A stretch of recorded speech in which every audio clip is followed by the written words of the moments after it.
Larry Diamond is a senior fellow at the Hoover Institution and the Freeman, I'm going to say Spogli, is that right? Spogli. Institute for International Studies, where he also directs the Center for Democracy, Development, and the Rule of Law. He is the founding co-editor of the Journal of Democracy and also serves as a senior consultant at the International Forum for Democratic Studies of the National Endowment for Democracy. His latest book is The Spirit of Democracy, The Struggle to Build Free Societies Throughout the World. It explores the sources of global democratic progress and stress and the prospects for future democratic expansion. He's also published works include books like Developing Democracy Towards Consolidation, Promoting Democracy in the 1990s, and Class, Ethnicity, and Democracy in Nigeria. At Stanford, he is professor by courtesy of political science and sociology. He teaches courses on comparative democratic development and post-conflict democracy building, and he advises many Stanford students. It says here, when we were talking last night, I didn't think he did, but apparently in May 2007 he was named Teacher of the Year by the Associated Students of Stanford University for teaching that, quote, transcends political and ideological barriers. He's really just an icon, so he doesn't need an introduction, but it would be rude not to do it. So here he is, Larry Diamond.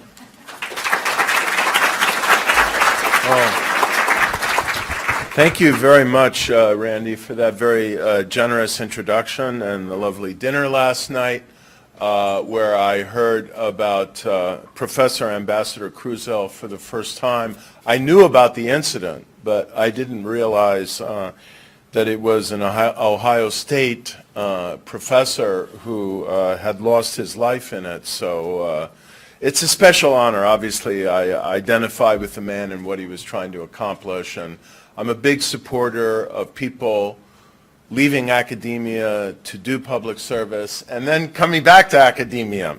So I value that as well.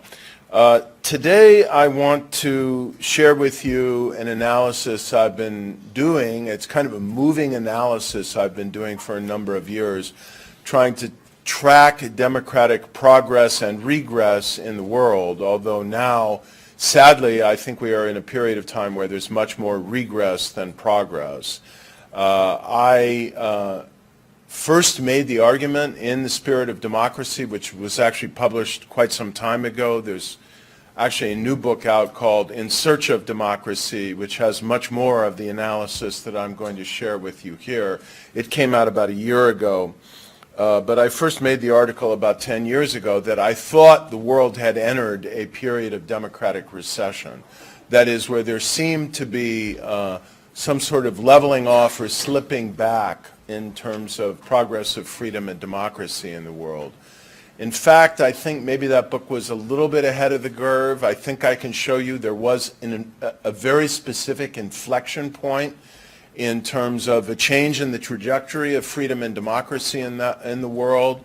That inflection point, I think, has a very specific year where you can begin to see this change in the trajectory. I think that year was around 2006, and we can talk about why, but frankly, if you think about what was happening in 2004 and 2005, you might get some insights into why 2006.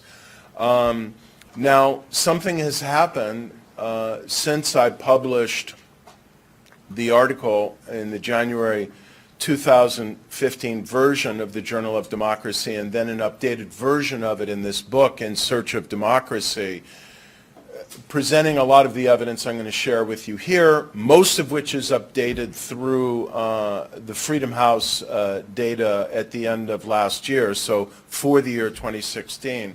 Something else has been developing in the last year and a half or so, and that is the rise of a very noteworthy and I think gathering trend of right-wing authoritarian populism in the advanced OECD democracies. This has the most momentum in Hungary, but I think it's gathering throughout Central and Eastern Europe and elsewhere. I believe the Brexit vote was part of that phenomenon. We'll see what happens in the French election, and someone's probably going to ask me about the United States, but we'll leave that for now. So I'm going to run through my philosophy is to have a lot of slides, to assume that much of what I am saying and showing is pretty well known to people. I know it's always a dilemma when I give a lecture like this that a good deal of this is painfully well known to some of my colleagues who've had the misfortune of having to hear me several times. So I'm going to run through a lot of this fairly quickly. And if I've run through it too quickly, the slides are going to be here with the Mershon Center, and whatever you do with them is okay with me. Okay, so the first point I want to make is that I feel it is necessary for these kinds of purposes to distinguish. By the way, if you folks want to come in and sit here instead of stand, it's not going to offend me, or move the chair, I don't care. I think it's necessary to specify what we're talking about in terms of democracy. And for my purposes, I like to distinguish between two levels of democracy. The minimal level of electoral democracy, where the key requirement is that people can choose and replace their leaders in regular and free and fair elections. And I don't think that's a trivial standard. In the early pages of The Spirit of Democracy, and again in Search of Democracy, I spell out why I think having free and fair elections is a meaningful and non-trivial threshold, and that it's violated by many multi-party electoral systems that we, I think, are compelled to put in the category of competitive authoritarian regimes. But then the higher threshold, it's hard to know where to draw the bar, is what I call liberal democracy.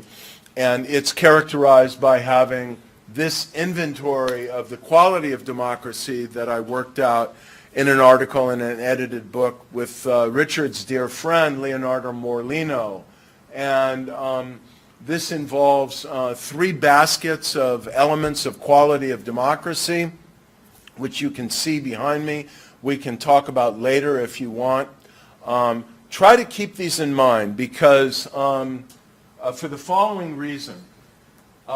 When you look at a lot of measures of democraticness in the world, and I'd say probably the most commonly used one now is Freedom House, you might get a measure, you might take the measure of civil liberties as to some extent an indicator of this. You can take the measure of political rights as to some extent a measure of this. But embedded in the two scales of political rights and civil liberties are other measures that have to do with the quality of the rule of law, the extent of judicial independence, control of corruption, and implicitly this phenomenon of horizontal accountability, having a more robust architecture of checks and balances and restraint of executive power.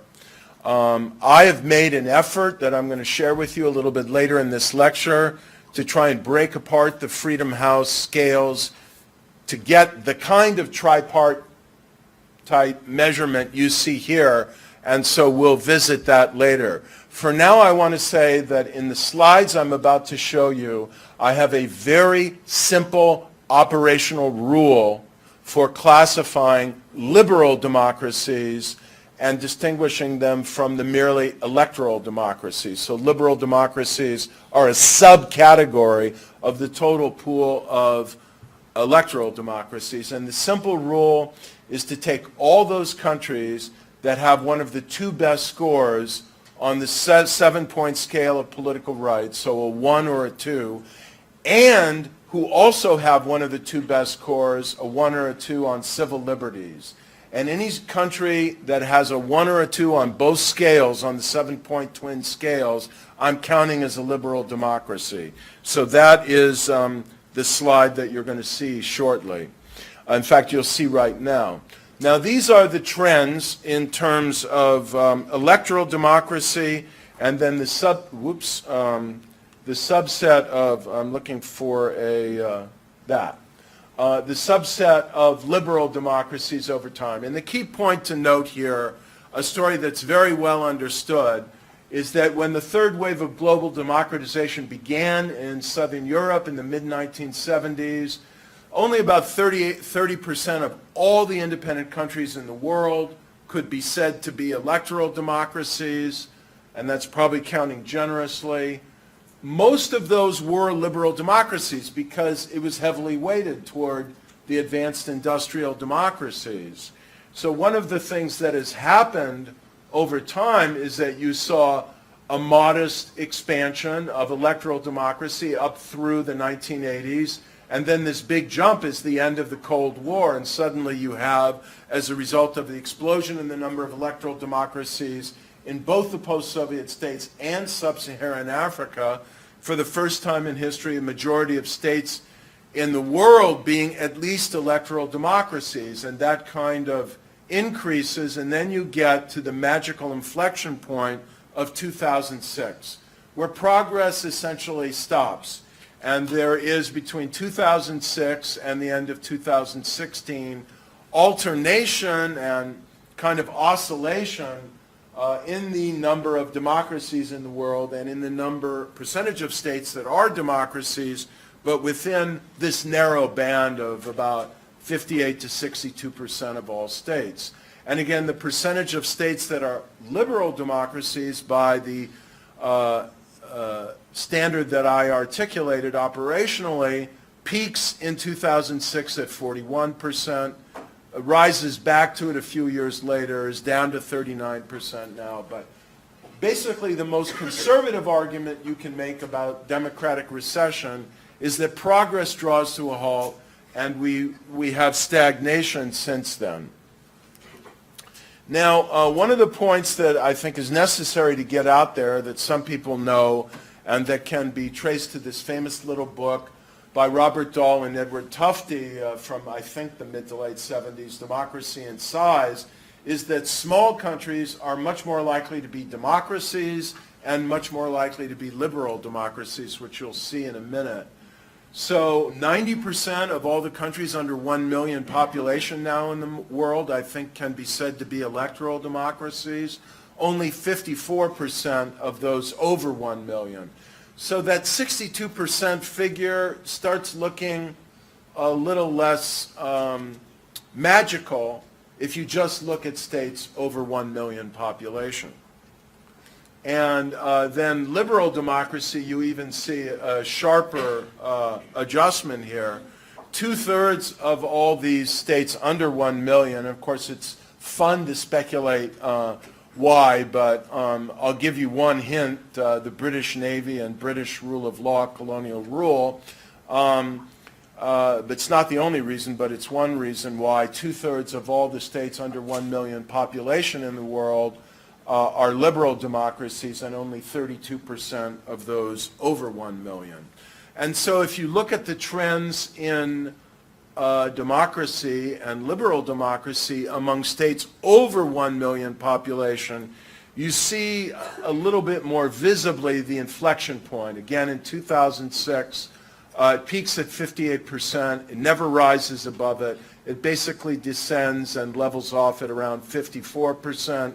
And it started at 34% in 2006 of liberal democracy, and it's now at 32%. Again, even if you're looking only at states over 1 million population, this is not a calamitous figure, right? We're talking about a very slow, subtle, mild recession of freedom and democracy in the world.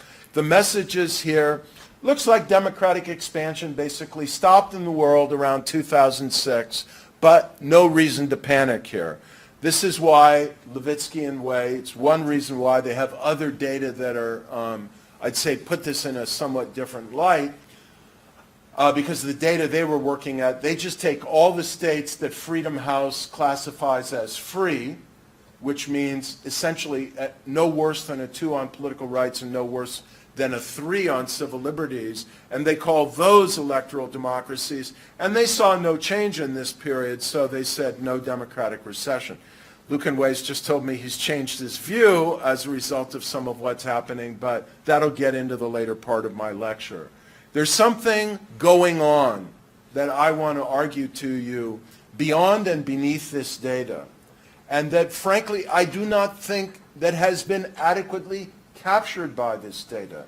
because part of my argument, I love Freedom House, I support Freedom House, I use Freedom House, but I have my own data set, and in terms of the classification of electoral democracy, I have found a frequent need to correct Freedom House.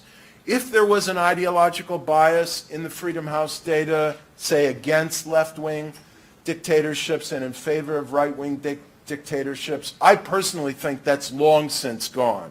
And if anybody feels they can demonstrate that, I'm glad to look at the data, but I'm skeptical. I think there's a different methodological bias in the Freedom House data, and that is just a continuity one. They're very slow to recognize deterioration and make changes in their scores. And as a result, when a Venezuela, a Russia, a Nicaragua, a Turkey, and now a Hungary declines beneath the standard of electoral democracy, they're usually several years late in recognizing it. So this is the distribution of electoral democracies, the red bar, and liberal democracies by the operationalization I shared with you, the blue bar, at the end of last year, so on January 1st, 2017. And you can see that all of the countries of Western Europe, not the new Central and East European countries, and the Anglophone region, Canada, Australia, New Zealand, and so on, they're all liberal democracies. The Pacific Island states, they're all now, with the return to democracy, sort of, probably of Fiji, and still Papua New Guinea being classified as a democracy, etc. They're all electoral democracies, 3/4 rank as liberal democracies. And then we go to Central and Eastern Europe. I will just say, I have reclassified at the end of last year. Maybe it was a nervy thing to do, but I think it was the right thing to do. And if you look at what they're doing to Central European University now, I think it's more confirmation for my argument. I think at some point, in the last 2-3 years or so, Hungary has ceased to be even an electoral democracy, and I no longer classify it as such. It's certainly by now fallen out of the data for Freedom House that would qualify it as a liberal democracy. And then, you see the other measures. I'm combining Latin America and Caribbean here. I kind of ran out of space for bars, but obviously the Caribbean is more democratic and more liberal democratic than the rest of Latin America. You've got a lot of small, under 1 million population Caribbean islands. There's only a few liberal democracies in Asia. The ones that are counted as such are Japan, Korea, Taiwan, and Mongolia. And, you can figure out the rest. The fact that there are still 2 out of every 5 sub-Saharan African states that qualify as electoral democracies, I think, is an impressive statistic, frankly. But many of them, I think, are in decline in terms of the quality of their democracy and at risk of rollback. And if we have a global era, that's part of what concerns me now, where the established, powerful, advanced industrial democracies don't seem to care the slightest what kind of regime a country has, then dictators will take advantage, or incipient dictators will take advantage of that. These are the trends. Sorry for what looks like a metro map here. These are the trends in terms of average levels of freedom on the 7-point scale, combined civil rights and civil liberties and political rights between 1974 and 2016 for each region of the world. And so what you see here again, you can just walk through it by region. So keep in mind that as the number is higher, rather as the number numerically gets lower, it gets better, because 1 is best on the 7-point scale, which is why I put 1 on top and 7 on the bottom. So you can see, perceptible but not dramatic decline in freedom among the states of the former Soviet Union. Similarly, in the Middle East and North Africa, a tick up with the Arab Spring, and then a slight leveling off. Here is sub-Saharan Africa. People haven't been paying attention to it, But if you look at the peak in 2005 in sub-Saharan Africa, where it was nearly at the midpoint of 4, now it's down to roughly 4.5. You know, on a 7-point scale, combined and averaged in this way, that's an appreciable decline. Asia Pacific is the one region that's actually continued to improve a little bit. Latin America and the Caribbean, a slight decline, and then Central and Eastern Europe is the story, I think, right now, in terms of its implications for freedom in the world, we should worry about the most. This is registering mainly significant decline in civil liberties in a lot of post-communist states in Central and Eastern Europe. These include, worrisomely, not only Hungary, but Poland, Slovakia, even Slovenia, and other states that are members of the European Union. And when Hungary began the assault on civil liberties and on opposition rights that it did under Viktor Orban and his Fidesz party a number of years ago, and the European Union essentially did nothing, in part because Fidesz, the ruling party, is part of the center-right parliamentary coalition in the European Parliament, and they didn't want to risk unraveling that. That sent a signal to a lot of other incipient authoritarian or illiberal populist parties and leaders like Law and Justice in Poland and like a lot of the others in Central and Eastern Europe. Many of them have replicated Orban's strategy of trying to get control of the Constitutional Court or strip it of authority, gradually just create a kind of soft power climate in which you stigmatize and delegitimize opposition, promote right-wing authoritarian nationalism, just a lot of worrisome stuff that's going on. So that's the summary in terms of freedom. If you average it out globally, you know, a lot of stuff tends to wash out, but the key point is this darn inflection point again, around 2005. You can see the general rise, improvement in average levels of freedom, both globally and for developing and post-communist countries, and then a slipping back. It's not a big slipping back, but you know, when it's an average for so much, you know, it's perceptible. So you've already seen that, I think, since around 2005, 2006, we've been in a democratic recession. Let me give you some other reasons why I think we've been, and demonstrating that we have been, and then I'll give you some thoughts on why. So I showed you the number of democracies peaked at 62% of all states, about 56% of larger states, and it hasn't improved since then. It's oscillated in a narrow band. And this is kind of related to that. Many of the countries that are classified as electoral democracies are really lousy democracies, if we want to say they're democracies at all.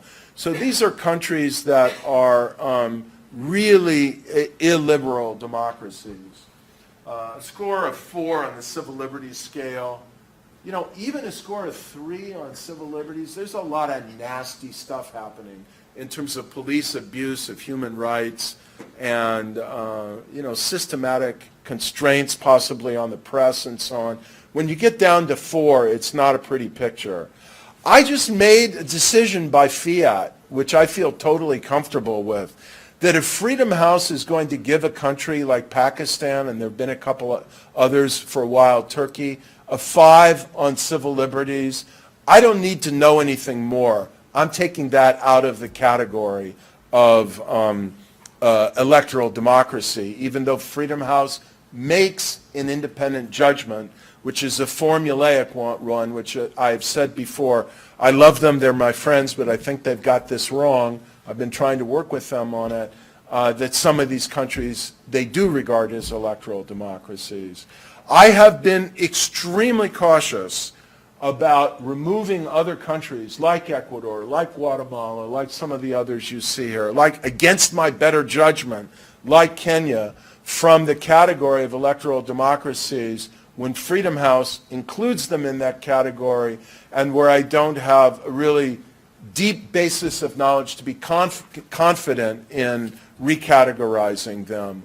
I'll just tell you, when I made the decision in this coding exercise, 2003 or 4, to reclassify Venezuela as a competitive authoritarian regime, like, I had absolutely no doubt at that point that I was right. Now, that may be a vain statement, but there was sufficient data available about what kind of regime Chavez was running, so I think the decision was an obvious one, and if you want to ask questions about why I made it later, I can tell you, obviously, it's now beyond obvious. And the same with Nicaragua and Daniel Ortega. You know, Ecuador, it's just more ambiguous, and I do want to say this is not a science. There are a number of democracies in the world, including many on this chart here, that are in what my colleague and friend Tom Carruthers calls a gray zone, where it's a little bit ambiguous how to classify them. Okay, now, you know, it was 7 years when I started giving this lecture, and then it was 8 years, and then it was 9, and then it was 10. And now we're into the 11th year at the end of 2016, where Freedom House data produces this following chart, that if you count the number of countries that have improved in their Freedom House score, and by the way, now we're talking about a more sensitive indicator. We're not talking about the combined scores of, if you add 1 and 7 and 1 and 7, 2 to 14 on political rights and civil liberties combined. But if you look at the data behind it, which is there's 7 scales, 3 on political rights, 4 on civil liberties, which in the raw point value conveniently add up to 100. And you just say, has that 100-point score changed in either direction from one year to the next? That's what's shaping this slide, so it's picking up even more subtle changes. And what this shows is that between 1991, which is when the post-Cold War world settled in, and 2005, note please this inflection point again.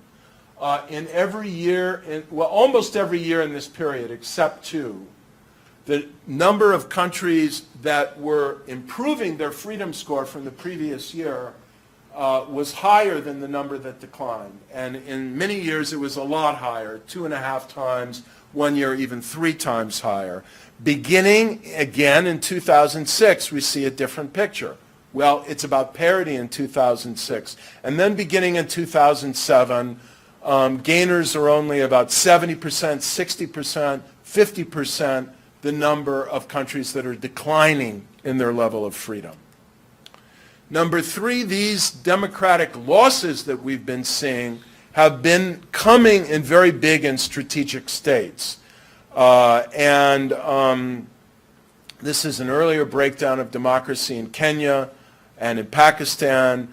I was talking in the Philippines about the interruption of democracy, which even Freedom House recognized under the presidency of Gloria Macapagal Arroyo before Noynoy Aquino was elected president about 7 years ago. And now we've got another autocrat, frankly, a much worse one than President Arroyo, who is just ravaging civil liberties in the Philippines, as I'll explain in a minute. So I'm not even counting the Philippines, again, as a breakdown of democracy, or Guatemala, or Ecuador. If I was willing to, be a bit more expansive in counting reversals of democracy, there'd be a lot worse picture than I'm presenting to you. I'm trying to be conservative. 29 breakdowns of democracy since 2000, about half of all the ones in the third wave. I've tried to slice the third wave of democracy into 4 periods of 10 or 11 years. And so this is the rate of loss of democracies, that is, regimes that are electoral democracies, in some countries, of course, like Thailand more than once, since 1975, the first year that the third wave was fully in existence. So in that first decade when we didn't even know there was a third wave of democracy, 17% of all the electoral democracies broke down. And then it declined for 2 10 or 11-year periods to less than 10%. Now it's back up to nearly 16%. And of all the regimes that have existed, democratic regimes, during this third wave, nearly a third of them have failed. So it's a pretty high failure rate at some point. Now, I told you that I did the following exercise. I took the two Freedom House scales of political rights and civil liberties, and I decomposed them into 3 scales of political rights, civil liberties, and a third that I'm calling transparency and the rule of law. It was pretty simple in doing that. I took all the measures in each of those 2 scales that had to do with constraint of executive power, that had to do with monitoring of the executive branch, that had to do with the independence of the judiciary, the quality of the rule of law, and I put those into the green line, which is transparency and the rule of law. Then for simplicity, we just standardized all 3 of these on a scale 0 to 1. And I had a hypothesis that, it would be the transparency and rule of law scale that would fare the worst, and that where we would see the most erosion over the past decade. I think this has been the leading indicator of the Democratic Recession. That's been my hypothesis, and now this is the data first for sub-Saharan Africa. Actually, you see the picture clearest in sub-Saharan Africa. Sorry, haven't had a chance to update it yet through the end of last year. We'll have that soon. And the logic behind this and the methodology of it is all in this recent book, In Search of Democracy. So you see here a big gap or a measurable gap between political rights and civil liberties, which tend to cluster together around the midpoint of the 0 to 1 scale, and transparency and rule of law, which started a little bit closer to the midpoint and wound up at 0.35. And now, keep in mind, you're going to see the same pattern, but at different levels. When we look at the post-communist democracies, all of the scores will be much higher up, but you'll see the similar pattern. And here, after an initial decline, transparency and the rule of law basically doesn't decline between 08 and 15, it just kind of levels off. And of course, it's much higher than any of the African scales, but you can see the gap between that and the 2 scales of civil liberties and political rights. These are the post-Soviet states, the 12 states of the former Soviet Union that are not the Baltic states, which are grouped with the other slide. And here you see, again, transparency and the rule of law ranks lowest, but political rights are pretty bad and nothing to write home about for civil liberties, which have also been declining. But this is a significant decline by about 20% or 6 points on the 0 to 1 scale of the transparency and rule of law. Middle East, started out, there's been pretty much stability in transparency and rule of law, but if you look at the current data, it's still the lowest. And then this is Latin America, where they're on average across all the states of Latin America, it's been steady at the midpoint, but significantly lower than political rights and civil liberties. So that's kind of the pattern. This is Asia, the last of the regional slides, where again, pretty much not decline, but stagnation in transparency and the rule of law. Slight improvement in political rights, nothing really changes in civil liberties on average. So then we come to Latin America, and I can note that there's a deepening crisis of populist authoritarianism in Venezuela. There have been complete breakdowns of democracy in Nicaragua and Honduras. I would say Guatemala and Ecuador and Bolivia are questionable in their democratic status, and more countries are worse off on political rights and civil liberties than are better off now compared with 2005. It looked like things were going to change. I'm sure you were following it like I was in the Arab world. And they aren't changing. They are actually worse now, I'll show you in a minute, than they were at the beginning of the Arab Spring in December of 2010. Egypt is not just more, I believe far more authoritarian country under this military thug who is the president of the country, General al-Sisi, than it ever was under Hosni Mubarak. And that is not an endorsement of Mubarak, who is not a figure I admired. It's just a fact about the climate of nearly tyrannical fear in the country now and the ruthless prosecution, not only of the Muslim Brotherhood and anyone who might represent a real threat to security in terms of being implicated with Islamist terrorism, but liberal advocates of liberal democracy as well, because as with Mubarak, those are the people the regime really fears the most, because those are people that the West could actually get behind and want to see as an alternative. The Arab Spring, you may know, was brutally crushed in Bahrain as a result of the regime's not only fear of democracy, but it's a Sunni Muslim monarchy. It's a Shia Arab majority in Bahrain. So, you know, they were saying that Iran was behind all these demonstrations, which I think was largely untrue. I know many of these people, and they really just wanted a more democratic system. The state is completely fragmented in Libya. It's hard to know what to call Libya now, and I don't even need to speak about Syria, which I think we're going to look back on for decades as one of the greatest political, geopolitical, and humanitarian tragedies of our time. There's a civil war kind of slow burning in Yemen as well. It's just a mess. And most of the authoritarian regimes in the Arab world have used the mess to say, you want that to their people, and then justify all of that, all of this chaos, as a reason for cracking down harder. The one bright spot here is Tunisia, which continues to persist as an electoral democracy with some liberal features, but also with a lot of problems. And so this is how things have changed between the last year before the real explosion of the Arab Spring, December 31st, 2010, December 31st, 2016. Tunisia's better off. Libya, well, at least they're a little better off in civil liberties. Jordan is slightly better off in political rights, but 1, 2, 3, 4, 5, 6, 7 regimes are actually have less political rights and civil liberties now than they had at the start of the Arab Spring.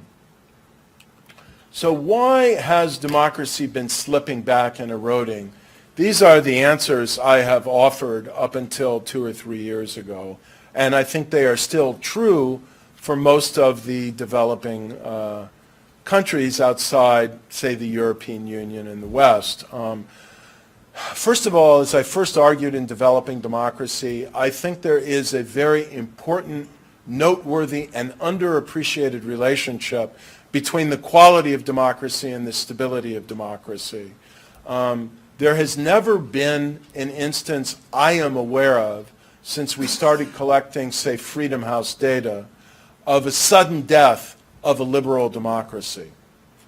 It always either descends into illiberal democracy on a gradual path before it descends into competitive authoritarianism or worse, or, you know, it continues on. And the sudden death or the gradual descent into authoritarianism is all from illiberal democracies. So when democracy isn't very democratic, when it has a weak rule of law, extensive corruption and so on, the weak rule of law facilitates the second factor, executive abuse of power, which is often highly correlated with corruption. Corruption makes people much more cynical about governance, and that can contribute to democratic disaffection and wanting a democratic alternative. We often find severe polarization around usually identity lines. It's much more common now than polarization around class. Occasionally it'll just be partisan polarization and a kind of weird mix of other lines of cleavage. Whenever I find severe polarization, I worry about the implications for democratic stability, and I do now and have been in the United States, as a growing number of people are. But in any case, severe polarization, intolerance, people separating into mutually incompatible social and political and parliamentary groups and so on, this is a warning sign for democratic stability. Fourth would be weak and ineffective political institutions. So you see parties that never get congealed or that were and are decaying. Parliaments that, never develop much capacity to function, legislate, monitor the executive branch, and a whole kind of constriction or superficiality of the architecture of horizontal accountability. All those independent agencies, not just the judiciary, but a counter-corruption commission, electoral commission, ombudsman, independent central bank, and so on, that are in fact not very effective, not very independent, politically captured in a number of ways. And often this gets wrapped up with bad economic performance or rising inequality for sure, and you just get this constellation of bad governance and intensifying popular disaffection.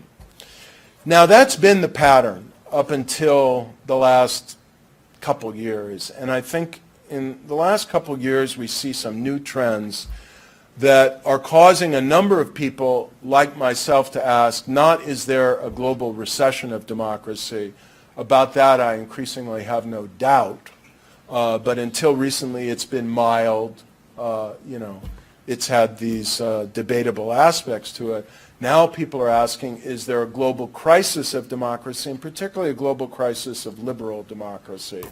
And I think there is a gathering crisis globally of democracy itself that has the following elements. First of all, I'll say a little bit more about this, but rising self-confidence, resilience, and soft power projection of many of the authoritarian regimes of the world, and just increasing authoritarianism and nastiness. I spoke about al-Sisi. You saw that Hugo Chávez's successor, Nicolás Maduro, dismissed the parliament or had his Supreme Court lackeys do that for him. And Putin has certainly become more authoritarian over time. China has become, I'd say, unambiguously more authoritarian and a more fearful place, with less space for civil society, less space for intellectual debate under Xi Jinping, who's a kind of less reconstructed Maoist. I spoke about General al-Sisi. And not only has any kind of shred or hint of liberal experimentation evaporated under Kim Jong-un, but I think you know that this young man is now in hot pursuit of the ability to put a miniaturized nuclear weapon on an intercontinental ballistic missile that may not in the near future be able to land on your university campus, but will within the next few years be able to land on mine. Now, maybe you'll think that's a good thing in terms of Ohio State's competitiveness, but it does worry me. And it's a new era we're in. Here are some of the elements of the authoritarian resurgence. These regimes are becoming much more repressive. So they were authoritarian, they're becoming more so, and particularly in terms of the internet. We are moving rapidly in cyberspace from an internet to a series of national intranets, where states are effectively constructing such far-reaching firewalls, like the Great Firewall in China, of internet censorship, closure, filtration, and so on, that you can no longer confidently speak of the vision of a globally interconnected, free-flowing common space in cyberspace. And the technology to do this is increasingly dispersing very rapidly. American and European countries are only too happy to sell it to anybody. I think with certainly no moral compunctions and totally inadequate export licensing restraints from the United States and Europe. There's growing assaults on civil society. We've been studying this at the National Endowment for Democracy and in the Journal of Democracy for a long time that amount to shrinking space for all kinds of civil society organization and an increasing criminalization of the relationship by which any kind of foundation or organization, private or governmental, gives financial or technical grants to civil society organizations abroad.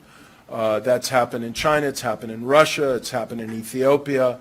There's not only a sharing of technical tools, there's a very vigorous sharing and diffusion of legal strategies for ruling out this type of activity and undermining civil society and disempowering and demoralizing it. There's growing cooperation among authoritarian regimes, with the Shanghai Cooperation Organization being the lead element or vehicle of this, obviously with a Eurasian focus, but not purely. The Gulf Cooperation Council has become more adroit at this, and then the soft power projection and obviously the hard power projection that you know about and I don't need to go into. Some other reasons for concern I'll just briefly articulate here. I don't think democracy itself is in danger in Brazil and South Korea, but when you keep seeing presidencies interrupted and driven into resignation and disgrace as a result of corruption scandals or societal mobilization and disaffection, on the one hand you can say, wow, people are rising up against corruption. That's very good, and I do think it's a positive sign. But when they have to keep rising up and the underlying dynamics don't change, that's a bad sign. So there are serious governability problems in a number of the existing democracies, with the United States not being the worst among them, and it's bad enough here. And then it's bad enough here, rising paralysis, deadlock, and I'd say poor performance of a lot of advanced democracies, and the phenomenon I spoke to you about of an increasingly frontal assault on civil society and political opposition in Hungary, now in Poland, and some other Central and East European countries.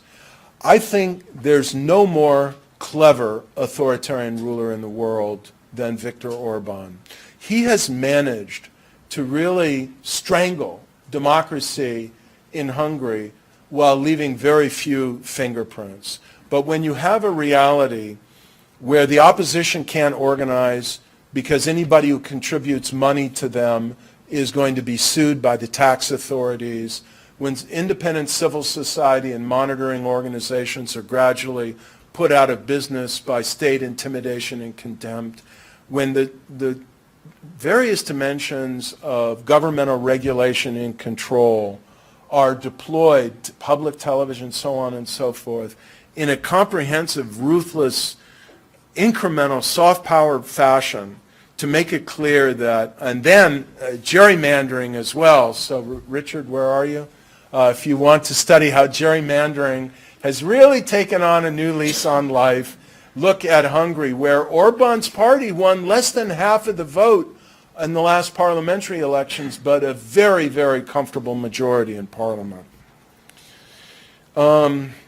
Now some of my favorite scoundrels. I've spoken about Orban, and I don't think I need to speak about his friend, sort of, Vladimir Putin. Rodrigo Duterte was elected president of the Philippines in May of last year. You can't say that Filipinos didn't or couldn't know what they were getting. He was pretty blunt in his campaign about the need for a tough hand, about, there was going to be a crackdown on drug trafficking and so on and so forth.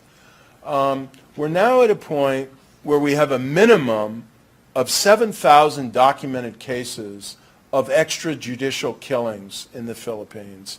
And I am told by someone in the human rights community there who's following this that that's a serious undercount for reasons that I will explain, but basically have to do with the fear of families to bring their bodies to the morgue because of their loved ones, because then they might be investigated and implicated as well. This guy is really, frankly, an evil authoritarian person who has a lot of blood on his hands and is, I'd say, rapidly in the process of dismantling democracy in the Philippines.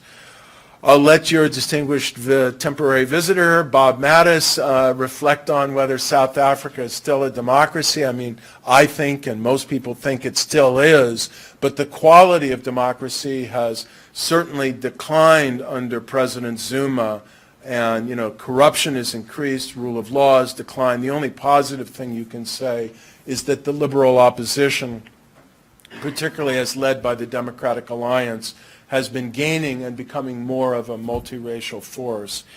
And finally, I just want to flag one more country. Though Keiko Fujimori lost the presidency again for the second consecutive time recently, it was a narrow defeat last year.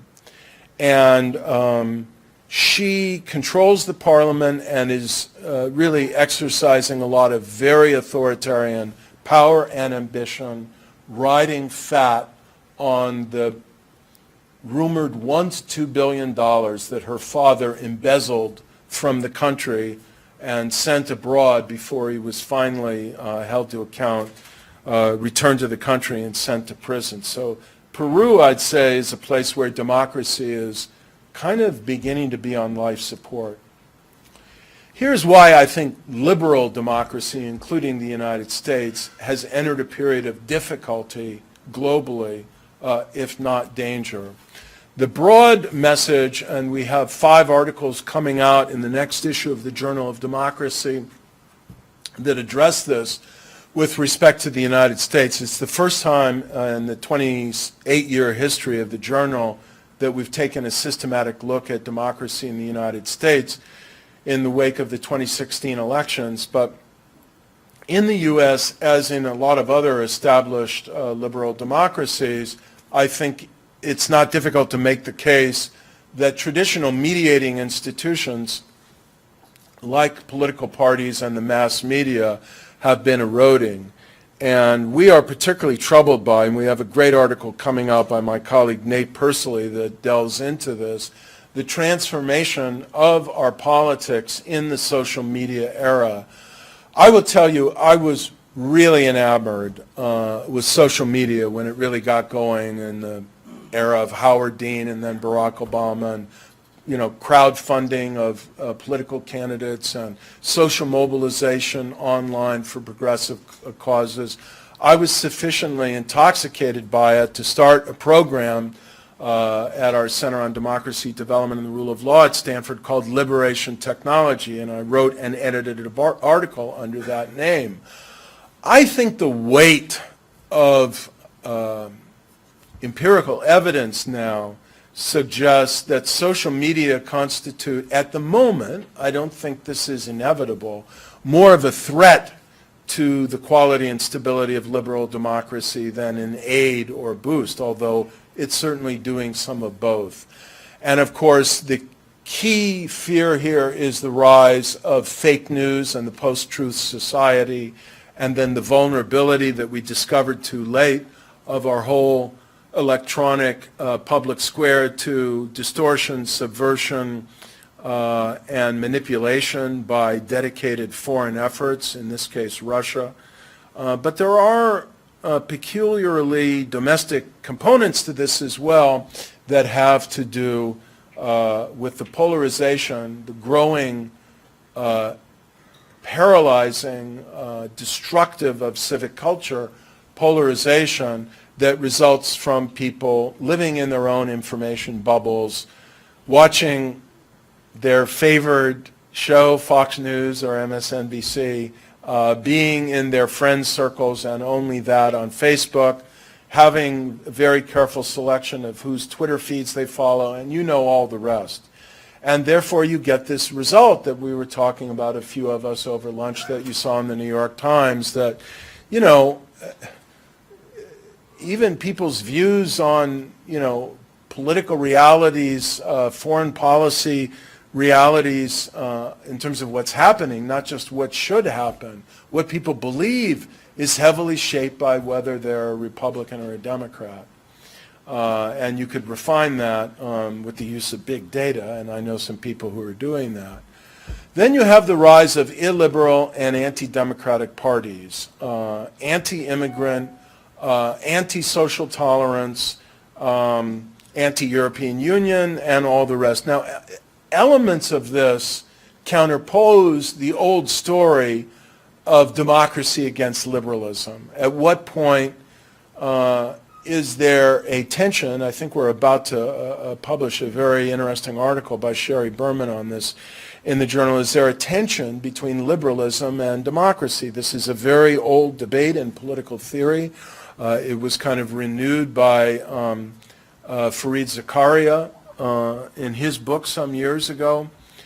And I think that we cannot ignore, so this is one of the things I keep saying to my progressive American friends and to myself, that we really need to listen to Trump voters in the United States and Brexit voters in Europe and so on, because they have a vote, they're upset about something, and a lot of what people are reacting to in Europe is stuff that actually democratic scholars like Philippe Schmitter have been warning about for a long time, the distance and lack of democratic accountability of the European Union, bureaucracy, and so on and so forth. And if you read any of these books, for example, Arlie Hochschild's new book, you find that a lot of these voters just feel they're losing control of their own country. Now, this is wrapped up with anti-immigrant kind of racial stereotyping and even if you want to call it bigotry in some cases. But this is a powerful mix of drivers. I am more optimistic about the United States because we are a nation of immigrants. We have actually one of the highest percentages of foreign-born citizens in the United States today that we have had, I think, ever or maybe in a century, so that's a problem. But in any case, we're a nation of immigrants. Europe does not have that history, and I think Europe is more at risk. I think you know the Turkey story, so I want to conclude with this slide, which will tell some of my colleagues why I'm so keen to do more to study the United States. This is the World Values Survey, and they have several items about, not enough in my opinion, and not good enough, but several items about commitment to democracy. And one of them says, tell us whether the following options, and they give you several, including democracy, do you think they're a very good, bad, or very bad thing? And so they ask, is democracy good or bad? Would it be good or bad to have army rule? And would it be good or bad to have a strong leader who now, please appreciate the words and their ambiguity, doesn't have to bother with Parliament, or in our case, Congress, and elections? Does that mean doesn't have to worry about it? Does that mean doesn't have to allow it to happen anymore? I mean, you know, it's deliberately ambiguous. In any case, you see the data. Korea, if I were a Korean, I'd kind of worry about this. But one of the things that I find fascinating is that now in even the countries we thought were pretty good on democracy, like Germany and Sweden, which isn't on here, but is also over 20%, on the strong leader question, it's hard to find an established democracy where less than 20% of the population says strong leader, good thing. In the U.S. in 2014, so we're not talking November of 2016, where I have to believe it's bound to have been higher, but in 2014 it was 34%. And 1 out of 6 Americans said army rule, yeah, good thing. Democracy, bad thing. Now, we've got a debate going in the Journal of Democracy about who are these people who think democracy is a bad thing. And are they younger or older? And some of this is is open to empirical debate. There is a tilting toward younger in the U.S., which you don't generally find in continental Europe. But I do want to note that there seems to be a striking correlation between the regional component of this and partisan orientation, particularly in the Deep South.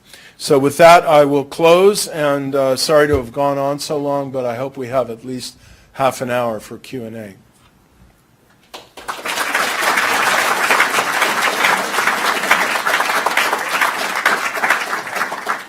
Larry, why don't you choose where and if he chooses you, tell us your name, your affiliation. Yeah, my name is Ed Crenshaw, sociologist, and I'm going to come off like a bit of a radical libertarian here. Well, that's fine. But I think a lot of people conflate the original term liberal democracy with what I have come to think of as progressive globalism. And often democracy is packaged not in terms of the individual rights it was predicated on, but in terms of group rights and the erosion of traditionalism. And so when we throw around words like right wing and left wing, maybe just authoritarianism is the right word, because I've seen it on both sides.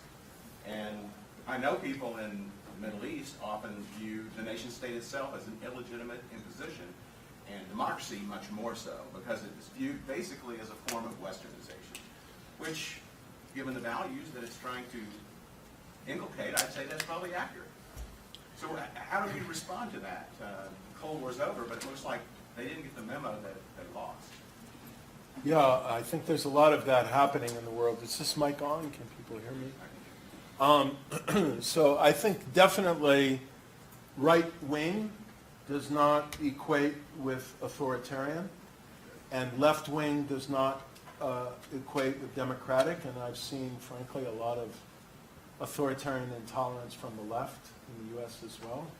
I've seen some of it, frankly, on my university campus, and there's a recent very famous incident in Berkeley. So I certainly accept that. Maybe we should just do away with right and left altogether. I do think that there is an element of the new authoritarian surge in the world that is deeply, and I would say atavistically, cultural.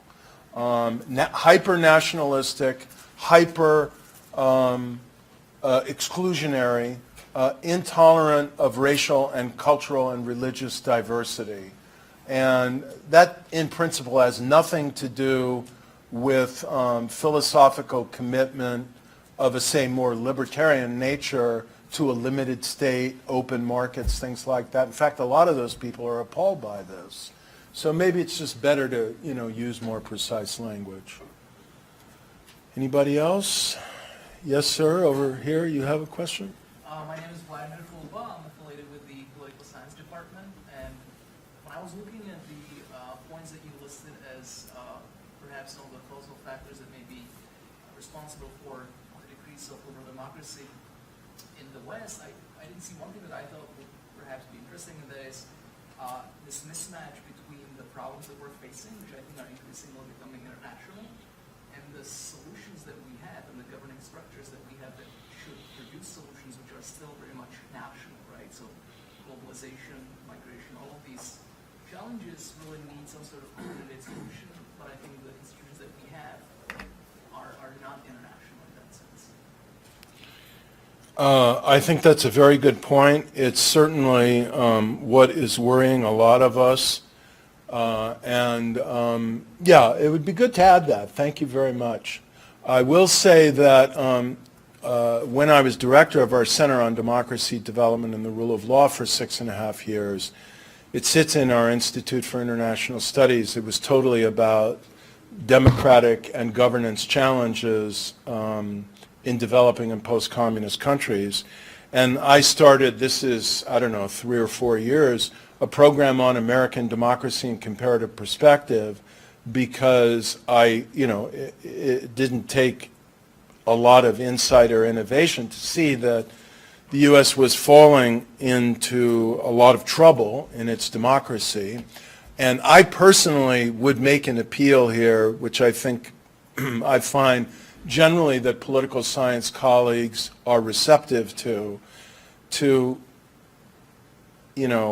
break down some of the siloing or separation between American politics and comparative politics.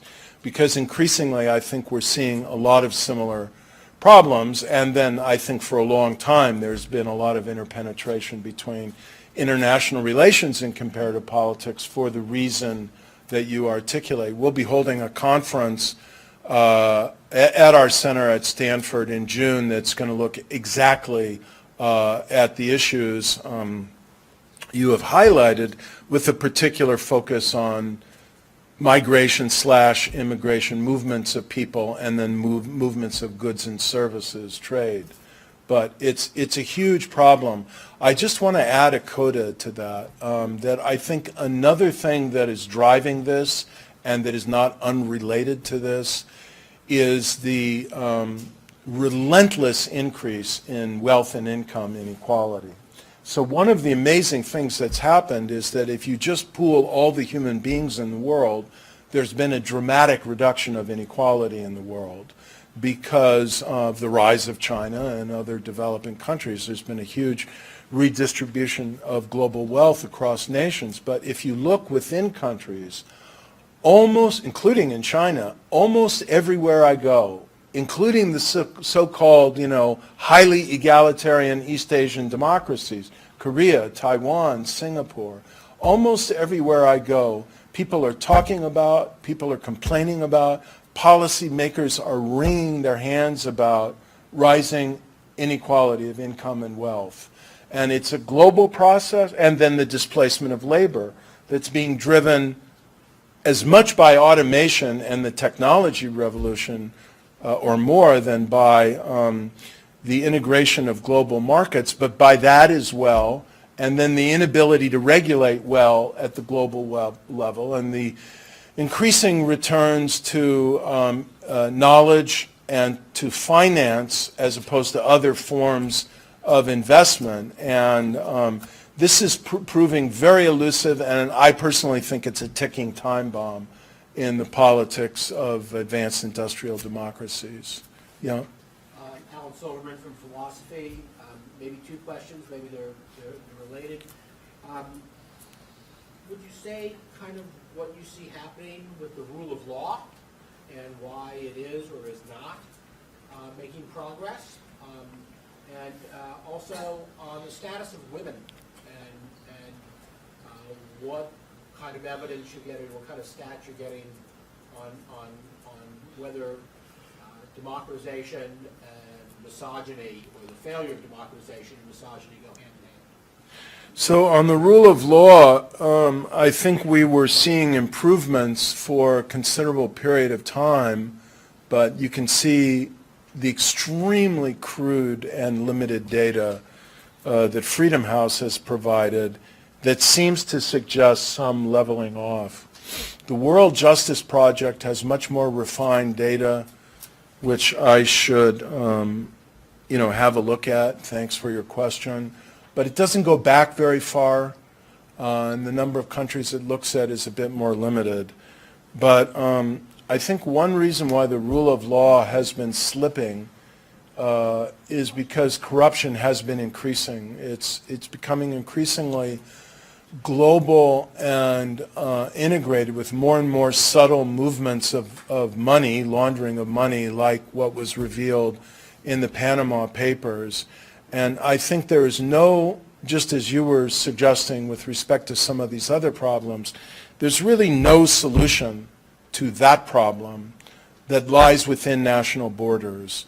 We've got to tighten international banking and international money laundering laws and really develop better global instruments for fighting them, or this is, the incentive is so powerful to learn how to adapt, to accelerate and reconstitute and defend this type of activity.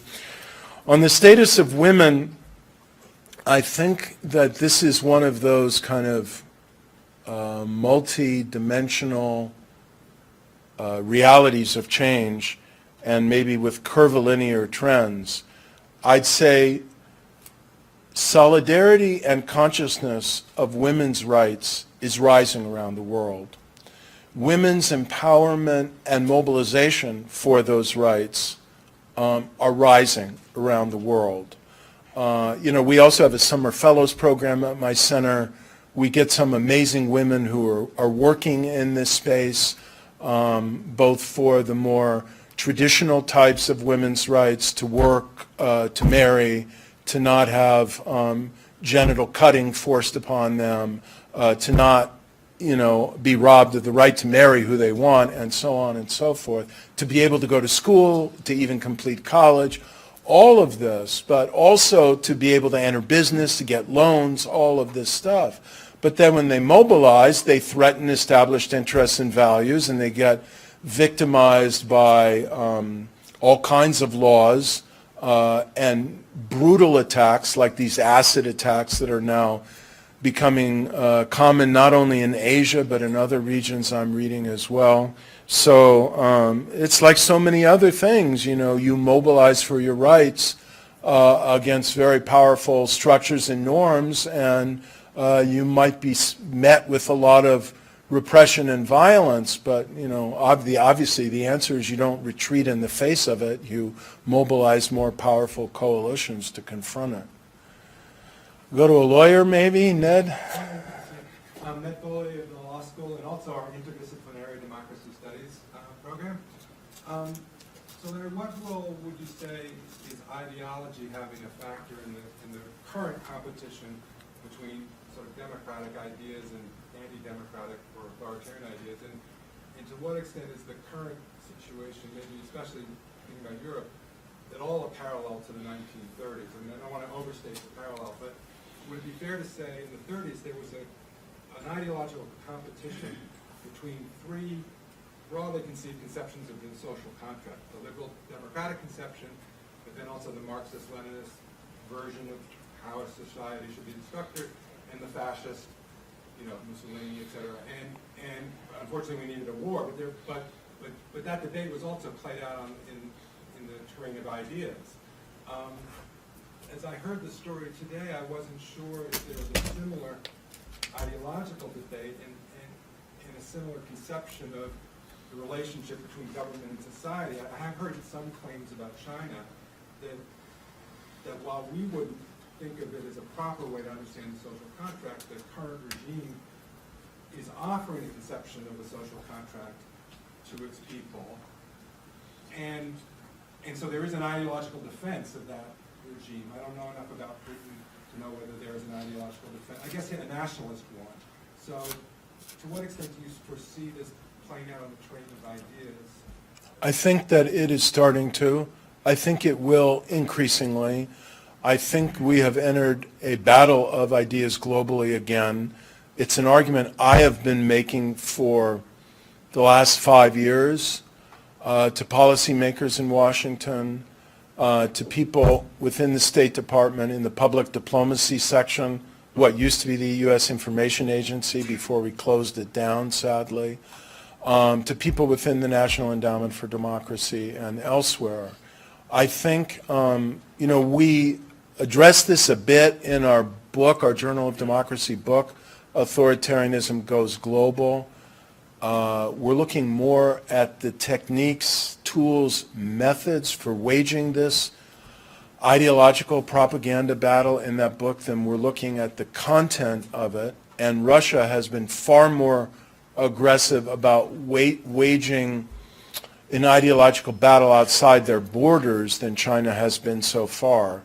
I'd say China has been softer and less edgy in the way it's been doing it, a little bit more elliptical, promoting Chinese culture and appreciation of its achievements through Confucius institutes in various places, but not pushing a line discrediting liberal democracy and not trying to push a digital campaign of very extensive, highly strategized, tactical sabotage of the ideas and norms of liberal democracy the way Russia has.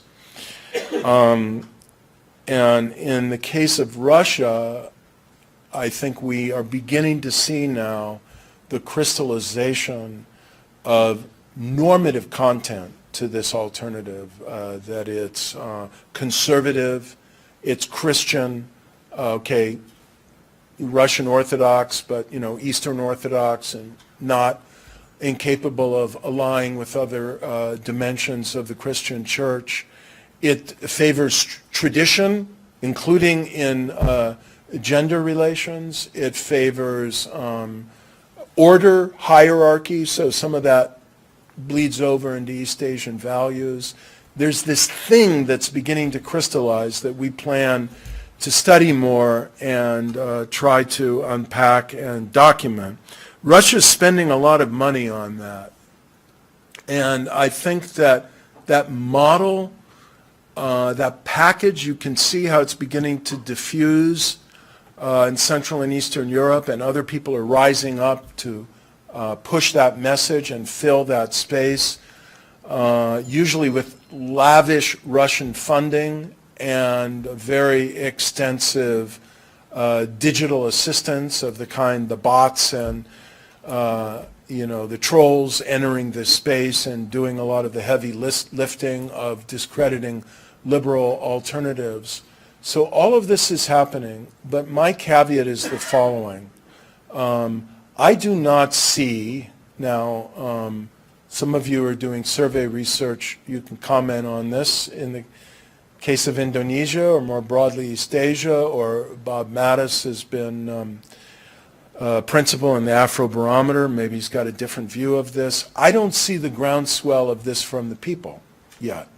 And is it fair to say, Bob, that with some erosion, that support for democracy has been holding up pretty well in the Afrobarometer? The cutting edge of this is coming from elites who find this all very useful to justify their rule. That doesn't mean it isn't going to gain traction, but it means that if we develop a strategy now for waging the battle, we don't face nearly the uphill struggle ideologically at the mass level that we did in the 1930s. Did you have anything, Bob? Okay, over here. Yes, in the early stages of the Cold, Alam Payam, I'm the director of the Middle East Studies Center here. In the early stages of the Cold War, both the United States and the Soviet Union were looking for building alliances.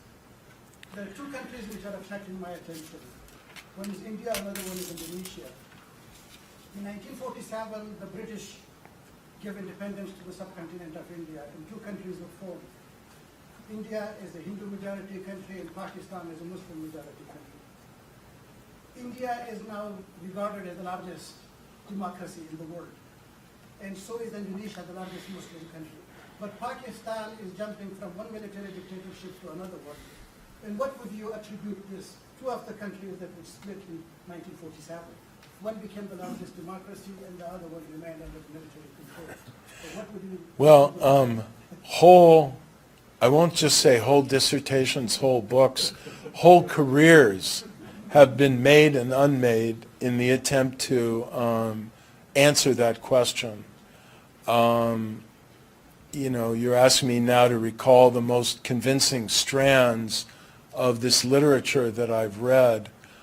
The sense I got is there was a lot of path dependence involved in each case. India had a strong party, the Congress Party, that was committed to democracy and pretty well rooted by the time of independence. Other institutions, particularly electoral institutions, a strong leader, Nehru, who was at the helm of this and could consolidate his rule and his party through democracy rather than by sabotaging it.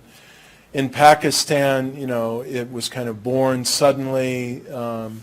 They didn't have an overarching party with the same democratic depth and confidence. Once you started down the military path, the military became politicized as a very powerful actor, and so there was institutional eclipse early on in Pakistan. The institutions never got strength.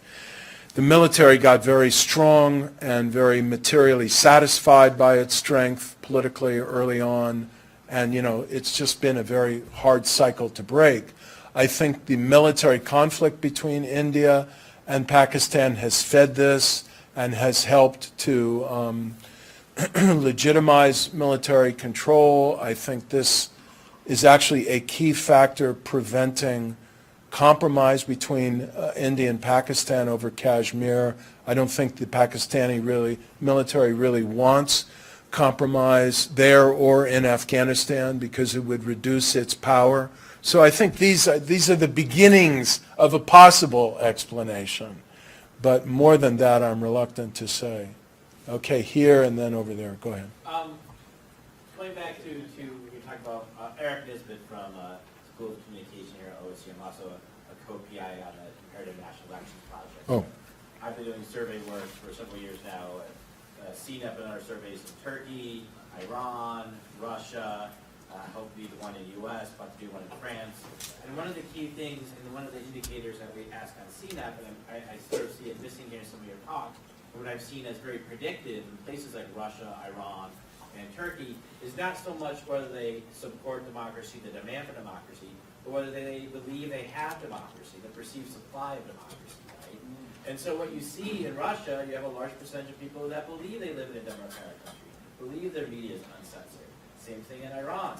Same thing very much in Turkey. They found actually no difference in demand and democracy across parties, for example, whether you support the AKP or the opposition. Where we saw differences is how much democracy you actually think you have, right? And so that in some of the indicators you're showing sort of seems to be missing from the story, whether they have an accurate perception or how accurate they are in judging their level of whether they have a liberal democracy or not. And that's what I'm seeing in a lot of the survey data we're collecting around the world, rather than that's more predictive or differentiating in society than actually how much democracy you want. So those are all good points. I welcome them. I think there are multiple things that are going on here. One of the things that's going on in Turkey, we find this in a lot of public opinion surveys, you're more likely to see your system to be satisfied with the way democracy is doing in your country if the party you favor is ruling. So I'd say for the 45 to 50% of the Turkish public that support the AKP, my guess is 95 to 98% of them think they're living in a good, strong democracy. Right. The satisfaction might differ, but a lot of these indicators you have on the screen, for example, are not different as much. So I was wondering, have you looked at, that's another sort of indicator.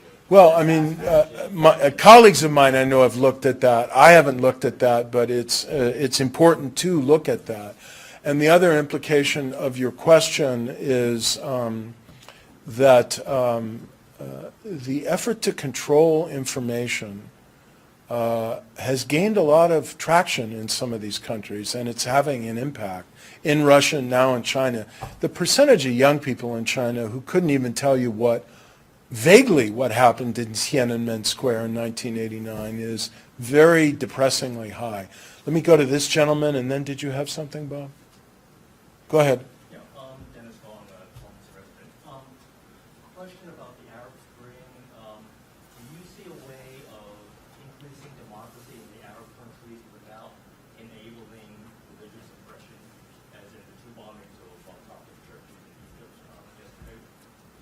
Well, I think those things the mobilization of religious oppression tends to happen more under authoritarian rule than under democratic rule.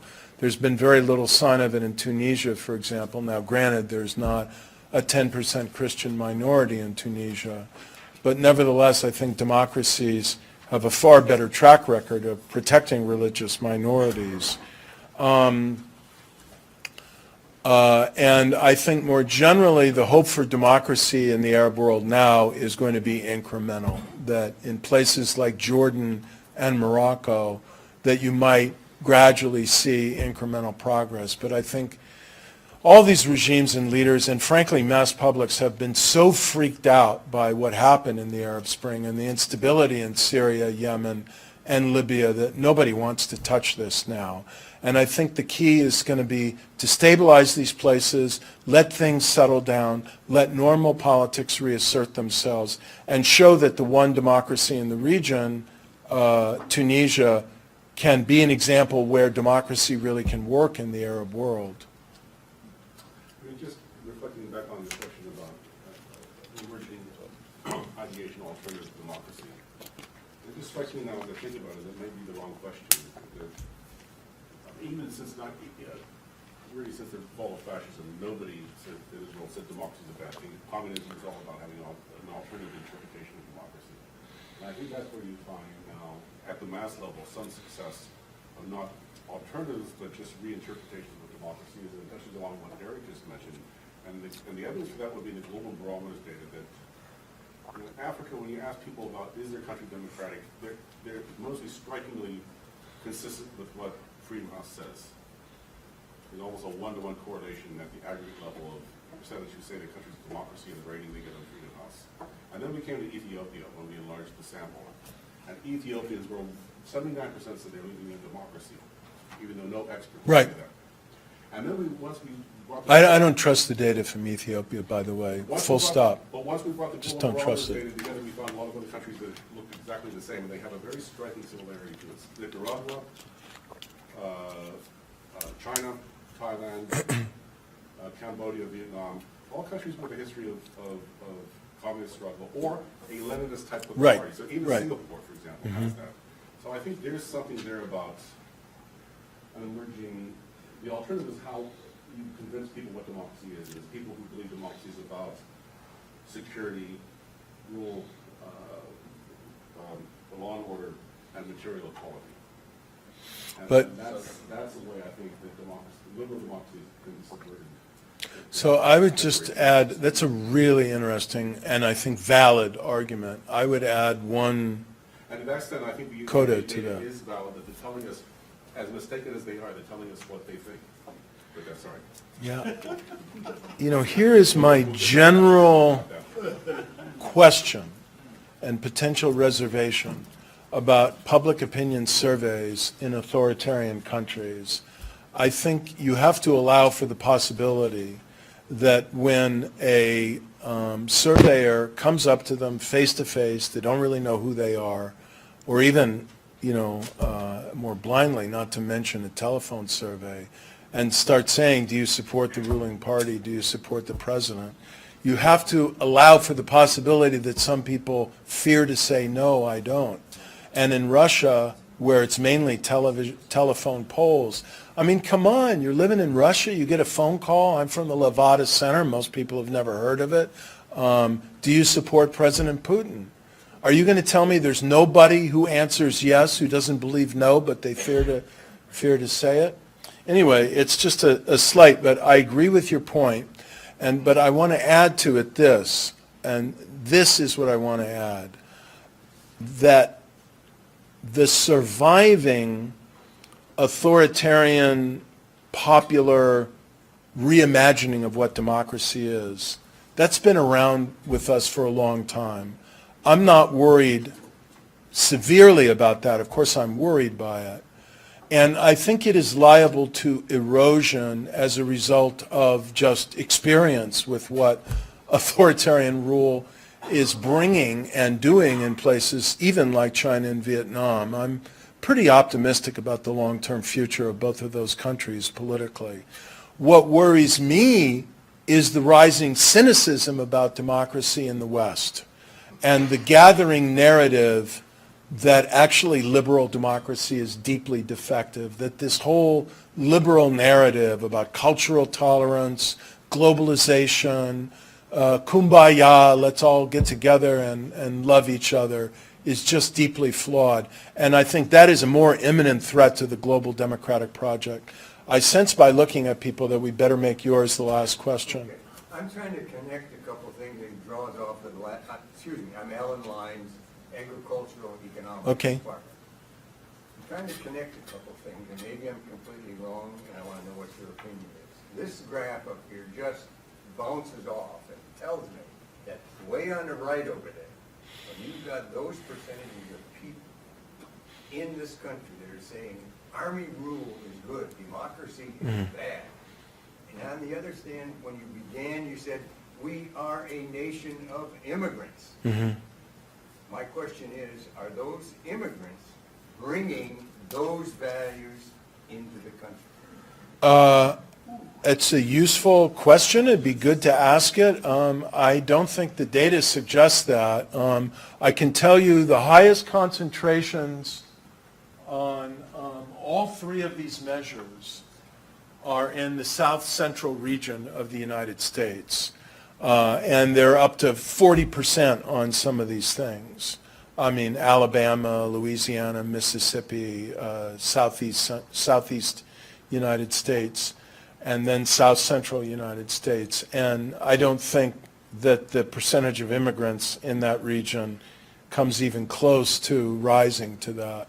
So my guess, it's an empirical question, would be that may account for a part of it, but I think it'd be a very small part. And my hypothesis would be that a lot of the immigrants who are coming here want to come here because we are a democracy.